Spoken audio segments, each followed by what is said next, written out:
KG vote জলকীয়াৰ দাম আমি 700-800 টকা পাওঁ বা 500 টকা হ'লেও কম নাপাওঁ, কিন্তু 1 কেজি আলুৰ দাম কিমান পাম? খুব কম পাম। মটৰচাইকেলখনতে আপুনি মানে দুটা টোপোলা যদি বজাৰখনলৈ লৈ যায়, তেতিয়া মানে তাত 40-50 হাজাৰ টকা পাই যায়। ধৰক বজাৰতে ভোট জলকীয়াখিনি ওলাইছে, সেইখিনিৰ পৰা যদি আমি আনি গোটেইখিনি পচাই দিওঁ, তেতিয়া তাত আকৌ ভোট জলকীয়া নোলাই, আকৌ মানে আমাৰ জাতি জলকীয়াহে ওলাবগৈ। আমি মানে ধৰক 1,80,000 পৰা 2 লাখ টকা আমি 1 বিঘা ভোট জলকীয়া খেতি কৰি আৰ্জন কৰিব পাৰোঁ।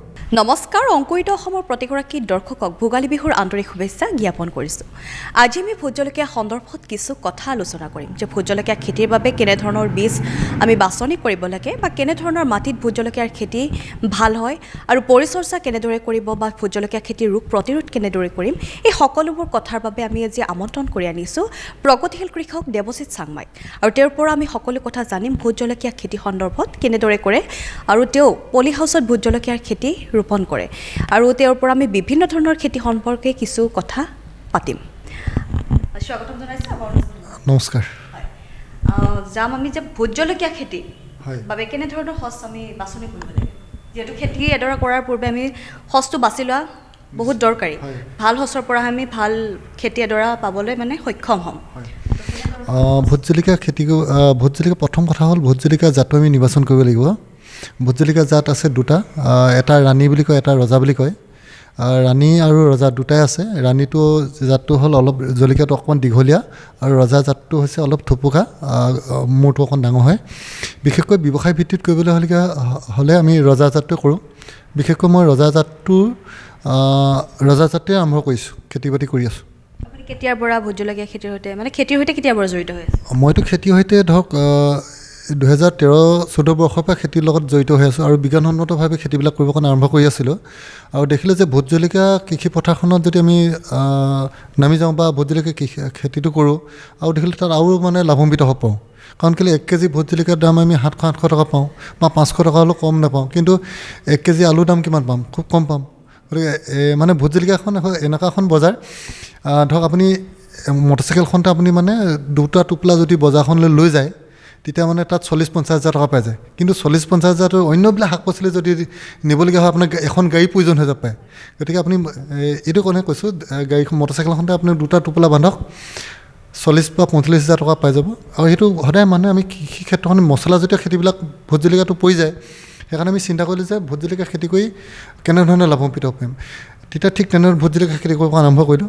অসমৰ জলবায়ুৰ লগত, আমাৰ অসমৰ জলবায়ুৰ লগত ভোট জলকীয়া খেতিটো খুব ভাল।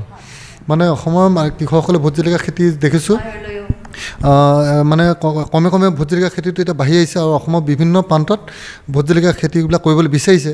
কিন্তু বহু কৃষকে কৰিছে, লাভান্বিত হৈছে, আৰু বহু কৃষকে কৰি লাভান্বিত হ'ব পৰা নাই। কিন্তু যেতিয়া আমি ভোট জলকীয়া খেতি কৰিব যাব, তেওঁ ভোট জলকীয়া খেতি কৰোঁতে কিছুমান কথা আমি জনাটো মানে আটাইতকৈ প্ৰয়োজনীয়। প্ৰথম কথা হ'ল মানে আমি ভোট জলকীয়া চিটটো ক'ৰ পৰা পাম বা পুলিখিনি ক'ৰ পৰা পাম। যদি সাধাৰণতে যদি আমি বজাৰ এখনৰ পৰা যদি আমি বহু মানুহে বজাৰ এখনৰ পৰা যদি চিটটো পুলিটো লৈ আনে, সেই পুলিটো আনি পিনি যদি খেতি যদি আমি কৰিব বিচাৰোঁ, তেতিয়াহ'লে আমি সম্পূৰ্ণভাৱে আমি লোকচান খোৱাৰ সম্ভাৱনাটো বেছি। গতিকে যিকোনো এটা খেতি কৰিবলৈ গ'লে সদায় আমি প্ৰথমে চাব লাগিব যে চিটটো আমাৰ উন্নত মানদণ্ড হয়নে নহয়, চিটটো আমি বিজ্ঞানসন্মতভাৱে পুলিবিলাক প্ৰস্তুত কৰিছোঁ নে নাই, প্ৰথম কথা সেইটা গুৰুত্ব দিব লাগিব। আৰু চিটটো উৎসৱটো চিটটো আমি ক'ৰ পৰা মানে সংগ্ৰহ কৰিছোঁ। ধৰক বজাৰতে ভোট জলকীয়াখিনি ওলাইছে, সেইখিনিৰ পৰা যদি আমি আনি গোটেইখিনি পচাই দিওঁ, তেতিয়া তাত আকৌ ভোট জলকীয়া নোলাই, আকৌ মানে আমাৰ জাতি জলকীয়াহে ওলাবগৈ। গতিকে আমি য'ৰ পৰা আমি ভোট জলকীয়াটো ল'ম, সেইকাৰণে মই মানে নিজেই চিট ফাৰ্ম এখন কৰিছোঁ। ভোট জলকীয়া মই নিজে পুলিবিলাক প্ৰস্তুত কৰোঁ, যেতিয়া মই নিজে ভোট জলকীয়া এখন চিট ফাৰ্ম, মানে ভোট জলকীয়াৰ মানে চিটটো মই নিজে সংৰক্ষণ কৰিবলৈ চেষ্টা কৰিছোঁ আৰু কৰিছোঁ।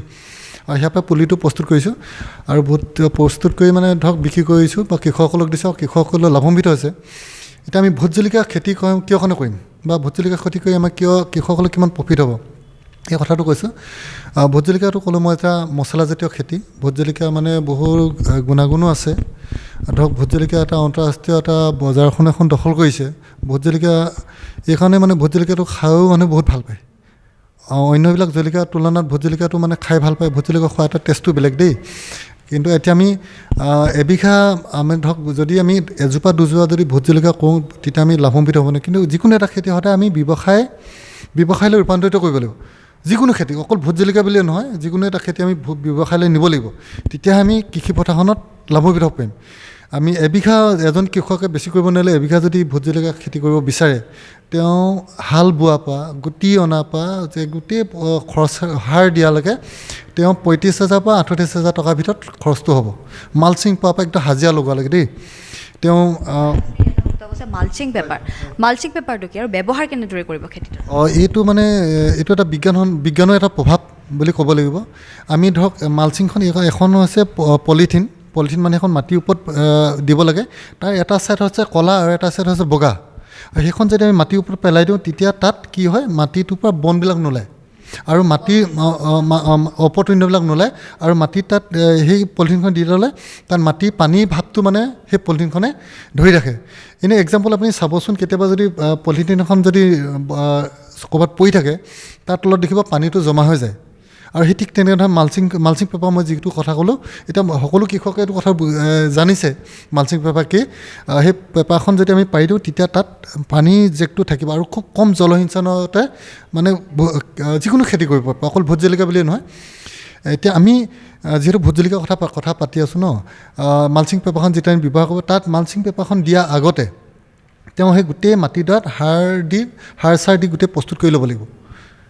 তাত আমি ভোট জলকীয়া খেতি যদি আমি জৈৱিকভাৱে কৰিব বিচাৰোঁ তেতিয়া আমি তাত ট্ৰাইক'ডাৰ্মা বুলি এটা ঔষধ আছে অসম এগ্ৰিকালচাৰ ইউনিভাৰ্চিটি আমাৰ যোৰহাটৰ পৰা সেইটো উদ্ভাৱন কৰিছে বা আজিকালি বিভিন্ন বজাৰতো পাই যায় সেই ট্ৰাইক'ডাৰ্মাটো দিব লাগিব আমি আমাৰ যি হওক কি কয় খলিহৈ সৰিয়হ আমি কুটাই যিটো থৈ দিওঁ সৰিয়হ খলিহৈ সেই খলিহৈটো দিব পাৰে যদি যিকোনো খেতিত আমি খলিহৈটো ব্যৱহাৰ কৰিব আৰু যদি ভোট জলকীয়াত যদি খলিহৈটো ব্যৱহাৰ কৰোঁ 1 বিঘা মাটিত আমাৰ 30 কেজি বা 40 কেজি 30 বা 35 কেজি আমি খলিহৈ যদি ব্যৱহাৰ কৰোঁ তেতিয়া খলিহৈটো ব্যৱহাৰ কৰিলে কি হয় আমি বহুত মানে বেমাৰৰ পৰা আমি ৰক্ষা পাওঁ তেতিয়া বহুত বেমাৰৰ পৰা ৰক্ষা হয় আৰু ভোট জলকীয়াৰ যিটো মানে ডেজলিং মানে আঁতৰৰ পৰা দেখিবলৈ সি মানে চিকচিকাই থাকিব খলিহৈটো দিলে আৰু বহুত বেমাৰ নাইকিয়া হয় গতিকে আমি খলিহৈটো ব্যৱহাৰ কৰিব পাৰোঁ আৰু ধৰক আমি তাত কিছুমান আৰু যদি কোনোবাই ৰাসায়নিকভাৱে কৰিব বিচাৰে তেতিয়া তাত ৰাসায়নিকভাৱেও কিছুমান কাম কৰিব পাৰে আৰু ব্যৱসায় ভিত্তিত কৰিব গ'লে ৰাসায়নিক আৰু জৈৱিক দুইটা মাধ্যমেৰে আগবাঢ়িব লাগিব অকল যদি ৰাসায়নিক দিয়ে তেতিয়াও কাম নহ'ব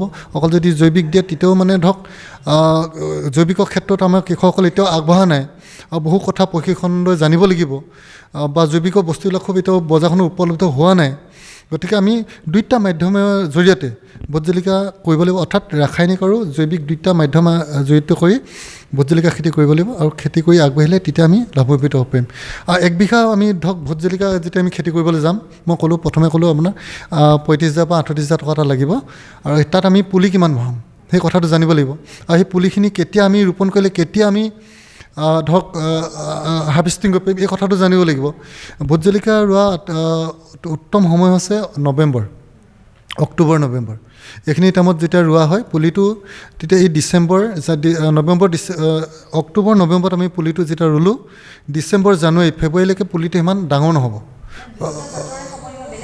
নহয় দুইটা জাত লগাব পাৰোঁ ধৰক আমি দুইটা জাতে কৈ পাওঁ মই ভোট জলকীয়া ৰাণী আৰু ৰজাটোৰ কথা দুইটা জাতে কৈ পাওঁ ৰাণীটো ধৰক অলপ সৰু ৰজাটো ডাঙৰ কিন্তু ৰাণীৰ কৈ পাই একেটা সময়ত আমি দুইটা জাত কৈ পাওঁ তাত কোনো কথা নাই আৰু এটা এতিয়া আমি আগন্তুক যদি লগাব বিচাৰোঁ তেতিয়া আমি এই জানুৱাৰী 15 বা 20 তাৰিখৰ ভিতৰত লগাব পাৰোঁ এতিয়া আমি মাটি ধৰক এনেধৰণে নিৰ্বাচন কৰিম ভোট জলকীয়া মাটিটো আমি ধৰক অলপ যদি আলতীয়া বা বালিচহীয়া মাটি হয় তেতিয়াহ'লে ভাল আৰু নদী কাষৰীয়া যদি মাটি হয় আৰু উত্তম আৰু মাটিটো সদায় এঢলীয়া হ'ব লাগে মানে অলপ ধৰক পানীটো যদি পৰি যায় পানীটো মানে নিগৰি যাব পৰা এটা মানে চিষ্টেম থাকিলে ভাল যদি সেইটো নাই তেতিয়া কৃষকজনে নিজেই চিষ্টেমটো কৰিব লাগিব নলা টাইপৰ কৰিব লাগিব যদি আমি গোটেই মাটিডৰা ধৰক এবিঘা মাটি 4 ভাগ কৰিলে 4 ভাগৰ ভিতৰত মাজত এটা নলা খান্দি দিলে যেনেকৈ আমি চাহপাত ৰুওঁ হয়নে চাহপাতত আমি দেখিব চাহপাতৰ বাগানত গ'লে এটা নলা থাকে ঠিক তেনেদৰে ভোট জলকীয়া মাজতো আমি নলা কৰি দিব পাৰোঁ নলা কৰি দিলে এতিয়া পানীটো যদি অতিৰিক্ত পানী বৰষুণ দিয়া পানীটো পৰিলে সেই নলাত থাকিব তেতিয়া মানে ভোট জলকীয়া জোপাত আমাৰ ৰক্ষা পৰিব অতিৰিক্ত মানে ভোট জলকীয়াত যদি পানী পাই যায় তেতিয়া আমি আকৌ লাভান্বিত হ'ব নোৱাৰিম আমি সেইকাৰণে ধৰক সেই চিষ্টেমখিনি সেইখিনি অলপ বিজ্ঞানসন্মতভাৱে কামবিলাক কৰিব লাগিব আৰু এবিঘা মাটিত যদি আমি লগাওঁ 1500 পুলি খাব 1500 বা 1800 পুলি 1600মান পুলি এটা সোমায় এটা পুলিত যদি আপুনি ধৰক 5 টকাকৈ হয় 5 টকাকৈ আমি বিক্ৰী কৰোঁ বা কোনোবাই 7 টকাকৈ বিক্ৰী কৰি আছে সেইখিনি পুলি গোটেই খৰচাটো হ'ব 35 বা 38,000 টকা খৰচ হ'ব আমি যদি ভালকৈ যদি সেই এবিঘা মাটিত যদি আমি ভালদৰে যদি পৰিচৰ্যা কৰিব পাৰোঁ যদি আমাৰ ভালদৰে যদি আমি চাব পাৰোঁ এজোপা যদি ভোট জলকীয়াত আপোনাৰ যদি আধা কেজিকৈ যদি আহে তেতিয়াহ'লে 1500 ভোট জলকীয়াত কিমান আহিব সেইটো চিন্তা কৰক। এজোপা ভোট জলকীয়া আমি যদি আধা কেজিকৈ 200 টকাকৈ যদি পাওঁ, 1500 ভোট জলকীয়াত আমি কিমান পইচা পাম এটা হিচাপ কৰি চাবচোন। সেইটো আমি কৃষক ৰাইজৰ কাৰণে এৰি দিছোঁ। ধৰক হয়, ধৰক এজোপা ভোট জলকীয়াত আপুনি 1 কেজি কথাটো নকওঁ, যদি হয় 1 কেজিও 3 পোৱা বা 1 কেজি এটা আমি আশা কৰি পাওঁ।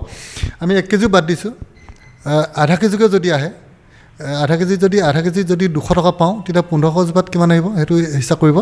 আৰু মই হিচাপ কৰিছিলোঁ, আমি মানে ধৰক 1,80,000 পৰা 2 লাখ টকা আমি 1 বিঘা ভোট জলকীয়া খেতি কৰি আৰ্জন কৰিব পাৰোঁ। গতিকে ভোট জলকীয়া খেতিটো খুব এটা লাভজনক খেতি, ভাল বজাৰখন আছে। কিন্তু কথা হ'ল কি, আমাৰ কৃষকসকলে দেখাক দেখি খেতিবিলাক কৰি দিয়ে। মই যদি ভোট জলকীয়া খেতি কৰিছোঁ আৰু এজনী খেতি কৰি দিয়ে, লাষ্টত মানে কি যোৱাবাৰ এনেকুৱা এটা পৰিস্থিতি হৈছিলে, গোটেই যেনিয়ে যায় তেনিয়ে মানে অসমখনৰ আমাৰ ভোট জলকীয়াই মানে ভৰি পৰিছিলে। কিন্তু কৃষকসকলে যোৱাবাৰ অকণমান দেন খাইছে, তথাপিতো এইবছৰ অলপ লগোৱাটো কম। এবাৰ মই যোৱা বছৰ যিমান পুলি বিকিছোঁ আৰু যোৱা বছৰ তুলনাত এইবাৰ মই পুলি খুব কম বিকিব পাৰিছোঁ। যোৱাবাৰ মই 7-8 লাখমান পুলি বিকি দিছোঁ, এইবাৰ মই সিমান পুলি বিকি যাওঁতে তাৰ আধাটোহে গৈছে। গতিকে এইবছৰ যদি কোনোবাই ভোট জলকীয়া কৰিছে, মই ভাবোঁ যথেষ্টখিনি পইচা তেওঁ পাব। খেতি এখন কৰাই নহয়, সেই খেতিডৰাৰ ওপৰত সম্পূৰ্ণ আচলতে জ্ঞানটো থাকিব লাগিব। মই এইটোৱে কওঁ যে যিকোনো এটা খেতি কৰিবলৈ হ'লে প্ৰশিক্ষণটো আমাৰ আটাইতকৈ প্ৰয়োজন। অকল ভোট জলকীয়া বুলিয়ে ক'বলৈ নাযাওঁ, সকলো খেতিতে জ্ঞানটো আমাৰ আটাইতকৈ প্ৰয়োজন, ট্ৰেইনিংটো লাগিবই।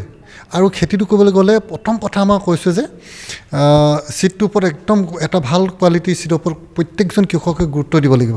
ভোট জলকীয়াই হওক, অন্যান্য খেতিয়ে হওক, চিটৰ ওপৰত গুৰুত্ব দিব লাগিব, আৰু তেতিয়াহে আমি মানে লাভান্বিত হ'ব পাৰিম। খেতিডৰা আমি মানে যেতিয়া হ'ব গছপুলি এটা, ফলো লাগিলে, কিন্তু সেই ফল কেঁচাই থাকোঁতে সৰি যায়, কিহৰ কাৰণে হয়? মই ক'লোঁ যে প্ৰথম কেঁচাই থাকোঁতে হৈ যায়, এইটো এটা ভোট জলকীয়া কেইবাটাও বেমাৰ আছে। এটা ধৰক আপোনাৰ পাতবিলাক হালধীয়া হৈ যায়, আৰু হালধীয়া হৈ যায়, তাত দেখিব আৰু কিছুমান পাতটো মানে ক'লা ক'লা দাগ পৰি যায়। যেতিয়া সেইটো এটা মানে কি হয়, সৰু এটা লিপ বাট এটা মানে পখিলাৰ পৰা হয়, এইটো ব্লাইট হয়। এইটো মানে সেই পখিলাতে মানে কণী পাৰি দিয়ে, কণীটো পাৰি দিয়াৰ পিছত সেই তাত পলু হয়, পলুটোৱে তলৰ ফালৰ পৰা ৰসটো চুই খাই দিয়ে, গোটেই গছজোপা শুকুৱাই এটা লাষ্টত গছজোপা মৰি যায়। ঠিক তেনেধৰণে আমি তাত খুব বেছি পইচা খৰচ নহয়, পইচা 40 বা 50 টকা এটা খৰচ হয়। তাত এনেকুৱা ধৰণৰ কেমিকেল ঔষধ পায়, এইটো ইন'ভা বুলি কয়, ইকা বুলি কয়, এনেকুৱা ধৰণৰ কিছুমান ঔষধ বজাৰত উপলব্ধ হয়। এইবিলাক ঔষধ মানে দিব লাগে, দিলে মানে তেতিয়া সেই বস্তুটো আমি ৰেহাই পাওঁ। আৰু আমাৰ এটা কথা হ'ল কি, কোনো এজন মানুহে খেতিটো কৰিছে, খেতিটো কিছুমান কৰিয়ে এৰি দিছে, কিন্তু গছজোপাত কেনেধৰণে বেমাৰ এটা আহিব বা সদায় আমি পৰিচৰ্যাটো কৰিব লাগিব, চাব লাগিব যে মোৰ গছজোপাত কিবা বেমাৰ এটা লাগিছে নেকি। ভোট জলকীয়াৰ ক্ষেত্ৰতো মানে সপ্তাহত আপুনি পোকৰ ঔষধ স্প্ৰে কৰিব লাগিব, সপ্তাহত মাৰিব লাগিব। এসপ্তাহ মানে আপুনি যিকোনো এটা ভোট জলকীয়া খেতিটো এনেকুৱা এটা খেতি যে এখন ৰুটিন বনাই ল'ব লাগিব, মানে এটা প্ৰগ্ৰেম বনাই ল'ব লাগিব যে মই আজিৰ দিনটোত পোকৰ ঔষধ ব্যৱহাৰ কৰিছোঁ, পোকৰ ঔষধ ব্যৱহাৰ কৰা এদিনৰ পিছত মই ভিটামিন কৰিম, আৰু এদিনৰ পিছত মই ফাংগিচাইড ঔষধ ব্যৱহাৰ কৰিম। এই গোটেই বস্তুটোৰ মানে এটা প্ৰগ্ৰেমত যাব লাগিব, তেতিয়াহে মানে লাভান্বিত হ'ব। যদি মই আজি পোকৰ ঔষধ মাৰিলোঁ, আকৌ মই যদি আকৌ এমাহৰ মূৰত মাৰোঁ, তেতিয়া আকৌ নহ'ব। মানে মোক গছজোপাত চাব লাগিব যে মোক কিবা পোকে আক্ৰমণ কৰিছে নেকি। আৰু বেমাৰ নলগা আগতে মানে প্ৰটেকশ্যনটো যদি দি ৰাখিব পৰা যায়, তেতিয়া হয় মাটি শোধন কৰিব লাগিব। মই ক'লোঁ যে মাটি শোধন কৰিব লাগিব। আৰু আপুনি এটা কথা কৈ থৈ গৈছিলে যে ভোট জলকীয়া যেতিয়া লগাৰ পিছত কি হয়, মানে ক'লা হৈ সৰি যায়। এইটো ভোট জলকীয়াৰ ক্ষেত্ৰত খুব এটা ডাঙৰ বেমাৰ। এইটো কাৰণে কি কয়, যদি আমি খলিহৈটো খেতিত ব্যৱহাৰ কৰোঁ, তেতিয়া আমি উপকৃত হ'ব পাৰোঁ। যদি কোনোবা কৃষকে যদি এতিয়া ভোট জলকীয়া ৰোৱাৰ পিছত যদি খলিহৈ ব্যৱহাৰ কৰিব নোৱাৰিলে, তথাপিতো তেওঁলোকে খলিহৈখিনি দিব পাৰিব। মই আপোনালোকৰ অংকিত অসমৰ জৰিয়তে জনাব বিচাৰিছোঁ, মানে কি ধৰক আমি 1 লিটাৰ 3 মুঠিমান হাতত যিখিনি খলিহৈ 3 মুঠিমান আমি 1 লিটাৰমান পানীত তিয়াব লাগে। হাতত এনেকৈ ধৰিলোঁ, হাতত মুঠিটো ধৰিলোঁ, হাতত যিখিনি খলিহৈ আহিলে 3 মুঠিমান আমি 1 লিটাৰ পানীত তিয়াই পিনি তাত আমি মাৰি লৰাই দিলোঁ, খুব ধুনীয়াকৈ খলিহৈখিনি ভাগি গ'ল। তাৰপৰা তাত আৰু 2 লিটাৰ পানী আমি মিলাই দিলোঁ। 3 দিনমান তিয়াৰ পিছত প্ৰত্যেকজোপা ভোট জলকীয়াৰ গুৰিত আমি যদি আমি যিটো চাহ খাওঁ, হয়নে, চাহ খোৱা মগটোৱে যদি কাপটোৱে যদি প্ৰত্যেক ধৰক সপ্তাহৰ মূৰত যদি আমি দিওঁ, সেইটো আপুনি ডাইৰেক্ট গুৰিত দিব পাৰে। ডাইৰেক্ট মানে সেই খলিহৈখিনি ডাইৰেক্ট গুৰিত দিব পাৰে। তেতিয়া সেই গুৰিত দিলে মানে তেতিয়া সেই বেমাৰবিলাক নহয়। ধৰক খলিহৈখিনি যদি আমি ব্যৱহাৰ কৰোঁ, তেতিয়া এই কলা হৈ পৰি যোৱা বেমাৰটো তেতিয়া আমাৰ কৃষক বন্ধুসকলে নাপাব। তেতিয়াহে আমি লাভান্বিত হ'ব। হয়, ধন্যবাদ আমাৰ অনুষ্ঠানলৈ অহাৰ বাবে। আৰু ভোট জলকীয়া খেতি সন্দৰ্ভত আপোনালোকে কিবা যদি জানিব লগা থাকে তেনেহ'লে আপোনালোক যোগাযোগ কৰিব পাৰিব। আপোনাৰ যোগাযোগ নাম্বাৰটো আমি দি দিম। এবাৰ কৈ দিয়ক তথাপিও আপুনি। মোৰ এখন বিষ্ণুজ্যোতি কৃষি ফাৰ্ম এখন আছে ধেমাজি আমাৰ শ্ৰীপানীত। মোৰ কণ্টেক্ট নম্বৰটো কৈ দিছোঁ 8404059246। আপোনাৰ লগত ফোনযোগেও যোগাযোগ কৰিব পাৰিব কিবা অধিক তথ্য জানিব বিচাৰিলে। খেতি কৰি যিখিনি অভিজ্ঞতা আছে সেইখিনি আমি দিব পাৰিম। ধৰক ভোট জলকীয়া খেতি কৰি যিখিনি অভিজ্ঞতা গোট খাইছে সেইখিনি অভিজ্ঞতাই কৃষকসকলক দিব পৰা এটা ব্যৱস্থা আছে। হয়, গতিকে ধন্যবাদ। আপোনালোকৰ কিবা থাকিলে তেওঁৰ লগত নিশ্চয় যোগাযোগ কৰি আপোনালোকে আপোনালোকৰ সমস্যাৰ সমাধান হ'ব বিচাৰিব পাৰিব। আৰু খেতি কৰাৰ পূৰ্বে খেতিখিনিৰ সম্পৰ্কে আপোনালোকে অভিজ্ঞতাখিনি নিশ্চয় বুটলিব। কাৰণ কিয় আপোনালোকে ইমান কষ্ট কৰি পেলাই যিহেতু এখন খেতি কৰিব, গতিকে খেতিডৰা ভালদৰে কৰাৰ আশা প্ৰতিগৰাকী কৃষকৰে থাকে যে ভাল উপাৰ্জন এটা লাভ কৰিব পাৰিব। গতিকে আশা কৰোঁ আপোনালোকে আপোনালোকৰ জীৱনত আগুৱাই যাওক, ভালদৰে খেতিডৰাৰ পৰা সফল হওক, সেয়াই কামনা কৰিছোঁ। ধন্যবাদ।